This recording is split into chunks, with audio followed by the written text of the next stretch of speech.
Hey, good morning to those of you out there on the West Coast. Good afternoon to those of you here on the East Coast. We're going to dive into doing business with HHS. If you don't know this, all this week I'm going to do 5 different days of training. And so today is the 27th of November. I'm going to do 5 days of training, how to do business with HHS, HUD, NASA, DOE, and DHS. That's what I'm going to cover down this week. Today, we're going to be talking about how to do business with HHS. And I just wanted to start this training off. Each day, I'm going to start this training off as it relates to how to do business with an agency. If you're just responding blindly to an RFP that you see in a contract vehicle or in SAM.gov, et cetera, that's not selling.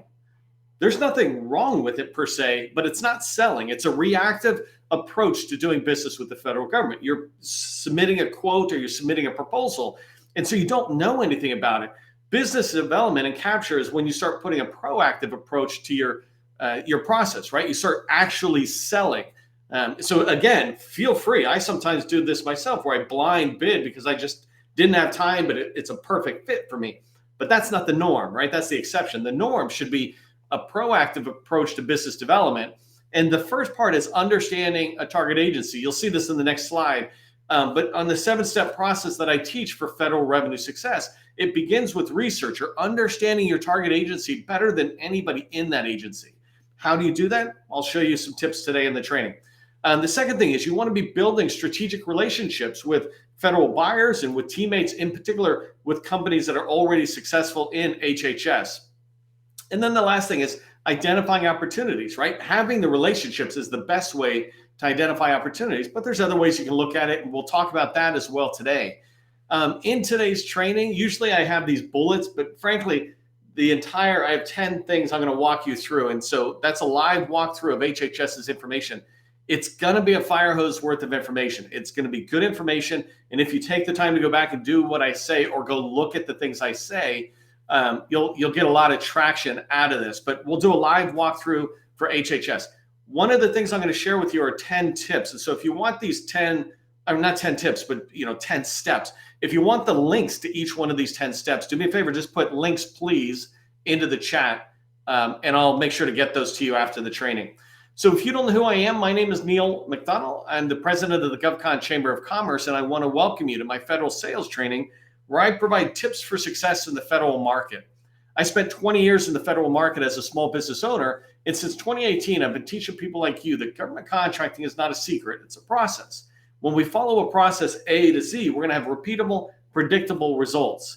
In this slide, if you're looking at it, you can see that I've laid out a 7-step process for success in the federal market. It's really straightforward. It's not Neil's process. It's the process. It's just best practice within government contracting. It begins with research, understanding your customer, and then beginning to pursue them so you have relationships which lead to winning proposals and sales, right? This 7-step process is exactly what I talk about, A to Z. When you follow a process for government contracting, you're going to have repeatable, predictable results. And that's what I want for you. That's why I do this training.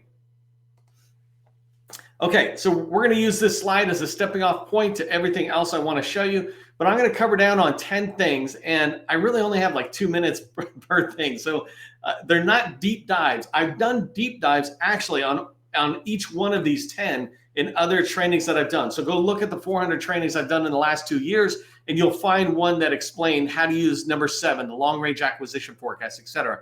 But today I'm focusing on HHS and diving into it.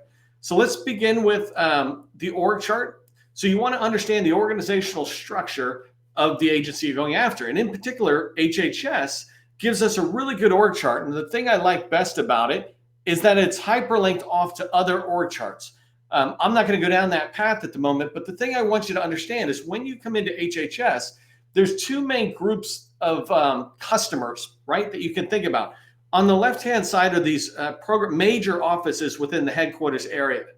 And so that's one area of any department. And so HHS, these headquartered offices. And coming in here, you begin to look at this left side and decide, well, who can we help? If you do legal services or financial services, acquisition support, et cetera, you can find that kind of activity in here. If you're doing enterprise level IT, you can engage with HHS at a top level. Yes, they do IT at all the lower levels, but that's where the enterprise activity is happening. And then over on the right-hand column, you've got operating divisions. And this is a big deal. It's really important to understand when you look at HHS that they've got, I think it's 12 of these operating divisions. And so some of them should be really familiar to you. Center for Disease and Control, NIH is the National Institute of Medical Health. You got Indian Health Services here, Center for Medicare and Medicaid Services. I think that's the biggest pool of money in there.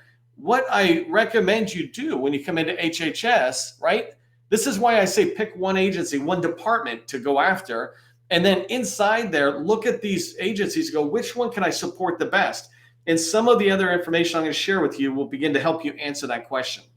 So let's just come back to, so that's the org structure, right? Go in, dig into it. There's a lot of ways to keep going farther and farther down, looking at program offices. The next thing I want you to understand when you're thinking about doing business with HHS is you got to look at their strategic plan. And HHS is the only department or agency that does not make their plan available in a PDF that you can download. So it just sits right here. It's still a good plan. It's just, it's no good for us to be able to download. But coming in here, the reason strategic plans are so vital is because they tell you HHS's way forward. Here's our goals. Here's our objectives. Here's what we're trying to achieve. And you want to come in here and figure out how you can align to it, right? So if you look at the goals right here and you begin to understand what are you doing, advanced strategic management to build trust, transparency, and accountability. Well, if you're doing business office type services, maybe that's a goal you can support. So you want to come in and explore each one of these. If you begin to dig down further, you start looking at some of these things they're trying to do, right? They talk about activities around stakeholder engagement. How are we trying to engage the different stakeholders? There's users of our services, and then there's other agencies, other offices that are doing what we're doing. One of my favorite parts, though, is major management priorities and challenges. And let me zoom out here. If I come in here and start exploring this, I can look at this and begin to understand what are they running into. Major management challenges is something I'll find in every department. And so when you look at a strategic plan, you're able to dig down further into this. There's another document that goes with this. It's called the annual performance plan. So the annual performance plan looks backwards when the strategic plan is looking forward, if that makes sense. And so here, if we click on this one, this is funny. It's FY 2024 annual performance plan, but the report is for the past year. So if I just come in and start coming down, let me just find the table of contents really quick here. If I start coming in here, I can start seeing the same thing, the way they laid out the strategic plan. But what I'm looking for is what did they accomplish? Some of the things they're proud of. And so if I come down here, one of the things I like down here is major management priorities and lower priority projects. And so if I come in here, I can begin to look at some of what they're trying to get done, right? And the reason you want to do this is you want to align it to what you're doing for HHS or what you want to do for HHS. And so these kind of plans are really great to be able to, let me just go back to page 1 here. These are really great to be able to understand the agency. So the strategic plan that we had a minute ago, let me back that guy up as well. So the strategic plan here, the annual performance plan, these annual reports, these lay out, the annual report is what did we do? The performance plan is how are we going to execute on the strategic plans, goals, and objectives.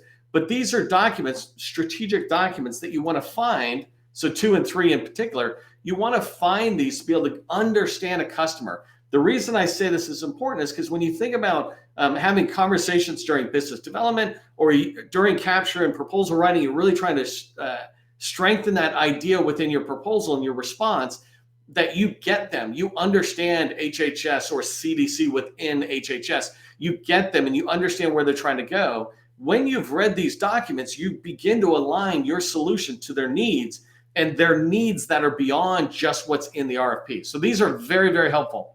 Okay, so number 4, spending patterns.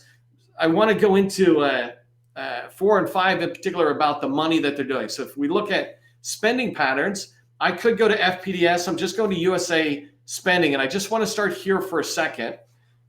If you notice, what I did is went to USA spending, and I'm looking at fiscal year 2023, which was last fiscal year, all contract types. So I don't want to see grants or anything.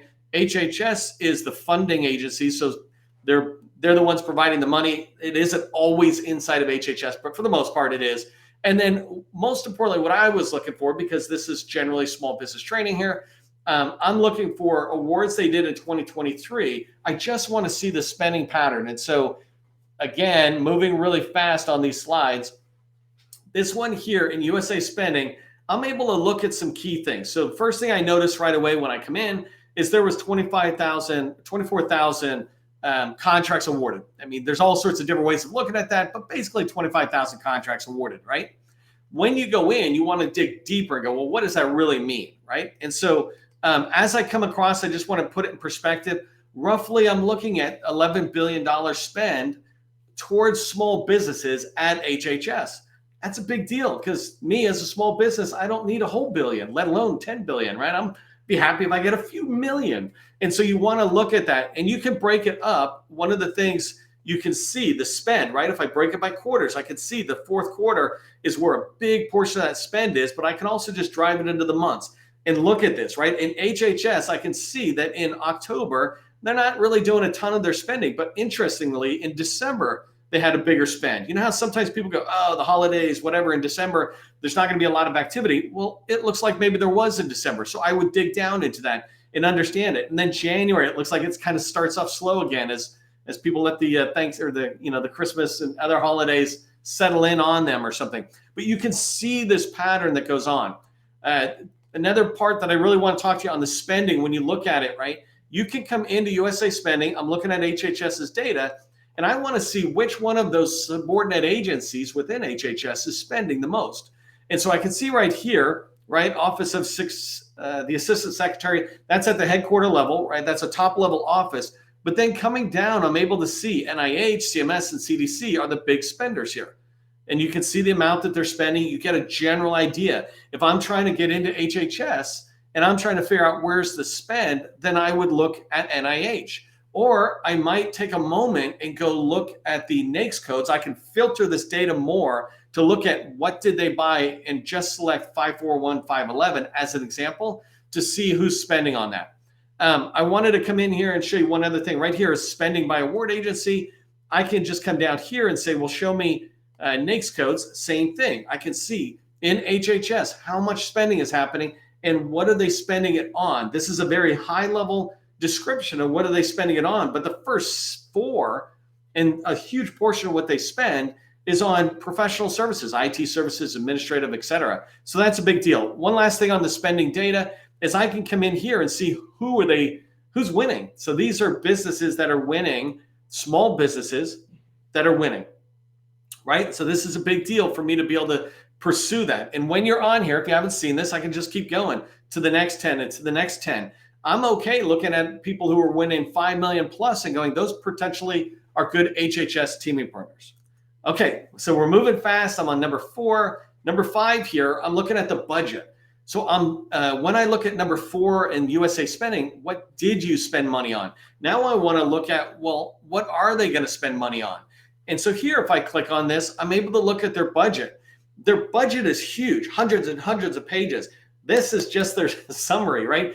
Each agency, CMS, CDC, NIH, they each have their own books for budgets, right? Their own volumes in here. So you want to begin to look at this and start seeing where the money is. I'm not going to dig too deep on this page, but I do want you to understand that as you start coming down, you can look and start seeing where are their major activities. So let me just come down here really quick. So I can pop in and get summaries for each one of the agencies. I can also come down and begin to see some of their major projects that are in there, right? And here is just a great view to look at when I look at the spending and what they spend money on. It's an important way for me to dive down and go, are they really spending money on what I'm trying to sell or what you're trying to sell? One of the fallacies within government contracting is that the government contracting spends trillions of dollars and that equates to contracting dollars. Well, it does not, right? The government spends 4, 10 trillion, whatever they're spending, right? A ton. But the contracting dollars are more like $700 billion. And then when you look at HHS, you go, well, how much of their budget is actual spend and how much of it is contract dollars? How much is it expected to be small business contract dollars? And you just kind of keep whittling it down. But when you look at the budget, you're able to really figure out, how does your company fit in? I had somebody ask me to create a market analysis for them, in one of my customers, and what they're looking for is, where can we fit into HHS, DHS, and VA with what we sell? How much do they buy? Well, a budget in the agency is a great way to begin to look at what their spend is. It's a document that I use when I want to see how much cyber spend are they doing, how much construction are they planning, or new facility development, things like that. Okay, so we're on number 5, and if you're just getting here, I'm moving pretty fast. Don't worry about this. The whole point of this is to teach you where to go and that you can go to a lot of places. You want to spend days doing what I'm doing in 30 minutes. So that was number 5. Something else that I think is a really good one is looking in the agencies for this contingency. I wrote a contingency plan for no budget. They got a fancier way of saying it. But basically, if the budget doesn't get passed, or if continuing resolutions happen, what happens to the funding within HHS? This is just a quick stop that I wanted to share with you that you should be looking at, right? You want to come in here and start seeing where the money is spent. Here's a great way. So they have an appropriation of 51,000 staff, and they expect to do 37,000 staff off for 42%. Somewhere down below, I saw another one where, let me just see if I can find it easily. Nope. No, I can't find it easily, but that's fine. The idea, you saw it right here, which is good enough. The idea is when they look at their staff, there's a certain percentage they'll have to furlough or not pay, right? Well, this is really important to contractors as well. So you want to look at this document within HHS and understand the services you offer. Is it going to be impacted by the budgeting situation that's happening in Congress? You cannot do a single thing about Congress, but you can do something about planning for yourself, right? You still want to work with HHS, but you just need to have a contingency plan yourself that aligns to HHS's contingency plan if they don't get the funding that they're looking for right away. All right, so number 7, now we're getting into, if we look at the spending of what they spent money on and what they plan on spending money on, well, now we're talking about number 7, what kind of opportunities are they seeing out there? Or for them, they call them requirements, right? So you want to look at the long-range acquisition. In here, you can come in and look at their tool. I might just click on View All as an example. If I come in here, sometimes these tools are a little bit wonky. No big deal. It is what it is. We just get used to using it. So I come in here, and it's hard for me to actually filter on the years because they don't do it in a way I like. But if I type in 24, then I can see, the opportunities that are coming up in the next year. So if I select these dates, these are all 2024 dates. Let me get the last one here. Is that the last one? There's the last one. Even that one, look at that. They made a mistake and put 2024 and then a 7 at the end accidentally. Who cares, right? It's an accident. So I'm looking at that, and if I do, I can see that they've got 1,500 opportunities that are in that phase. And if I come here and I just look for 5415, let me deselect these, 511 and 512, right? Software development. When I do that, now I'm looking at opportunities. Let me just make sure I did that. I'm missing something here. I don't know why it's not actually filtering for me. Yeah, for some reason that's not working. It wasn't filtering. Hold on, let me show you, because it worked better, so much better before when I did it. So if I do 541, 511, there you go. So like 18 opportunities. Let's just stick with that and forget the months. I'm able to look at this. The reason I was trying to filter the months is you see 2022. But I'm able to come in here, right? 541, 511, 512, 519. These are NAICS codes for IT services. But I'm able to look in here and go, hey, here's an AI data readiness.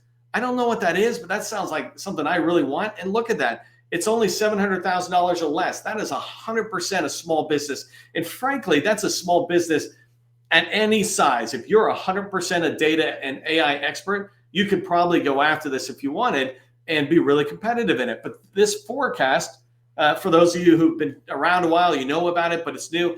HHS has this, and it's great. It's a really good forecast that they try to keep up to date. So going along the lines of a forecast, right, you go into that tool. HHS maintains one tool for everything. And so here's their supplier portal. And in here, I just want to make sure you're tracking on this, right? This is the directory. If you're not in it, you're able to register right there and get yourself in here. You want to make sure that you're in here. And if I went in here, let me see if I can search for a second. So here, if I just said woman-owned small business like this. So here's something I wanted to point out. Right now, there's 2,900 records that say woman-owned small business. And that currently, I think, is still a self-select. But there's 11,000 small or women-owned small businesses in DSBS. And so you want to come over here and do one thing first, is make sure your company's in here, right? Second thing you want to do is to make sure that your profile is a way that's attractive to the buyers. But this is a great one, a very quick tip that just tells you they have their own supplier directory. So when a federal buyer within HHS is looking for a small business like you, they come over here and they search this tool before they go to DSBS, which is the #1 search tool. So if they can find sellers here, there's no reason for them to go anywhere else to do market research. So it's really important for you to get into the supplier portal for HHS. All right, last two points that I want to do. If you're trying to get into HHS, first thing I always look for is focuses or receptivity.